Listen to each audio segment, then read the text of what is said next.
வீட்டில் சப்போர்ட் இருந்தாலே எந்த ப்ராப்ளமும் இருக்காது. எதனா ப்ராப்ளம் இருந்தாலும் வீட்டில் சொல்லக்கூடிய அந்த கரேஜ் இருந்துச்சுனாலே போதும், எந்த ப்ராப்ளமும் இருக்காதுன்னு நினைக்கிறேன்.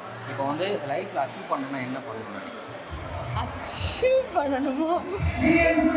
இல்லை, ஏதோ ஒன்று இருக்கும்ல, நம்ம இதை சக்ஸஸ் பண்ணணும், நம்ம இல்லை இந்த கொஸ்டினுக்கு போகணும்னு ஒரு திங்கிங் இருக்கும்ல, அதை பண்ணுறதுக்கு என்ன பண்ணணும்னு நினைக்கிறேன்?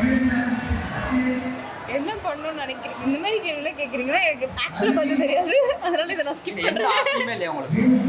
ஆசைனா எப்படி சொல்கிறது, இது ப்ரைஸ் டேக் பார்க்காம பர்ச்சேஸ் பண்ணுற அளவுக்கு ஒரு ஸ்டேஜுக்கு போயிட்டா போதும். அப்படிங்களா? ஸோ அதுதான் உங்களோட ஆசையா?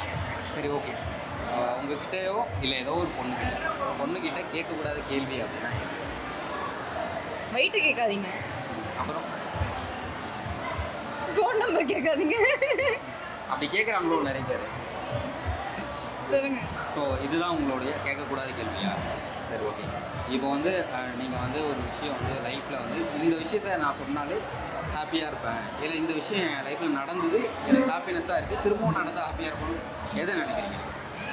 ஏதாவது ஒரு ஹாப்பி மூமெண்ட் உங்கள் லைஃப்பில் நடந்தது? ஹாப்பியஸ்ட் மூமெண்ட் அப்படின்னா நான் ஆக்சுவலாக சின்ன சின்ன விஷயத்துக்கு ஹாப்பி ஆகிடுவேன். ஸோ இன்னைக்கு நான் இங்கே வந்ததுமே எனக்கு ஹாப்பி தான். ஸோ எனக்கு நார்மலாக ஒரு தெரியலங்க, விட்டுருக்கேங்க.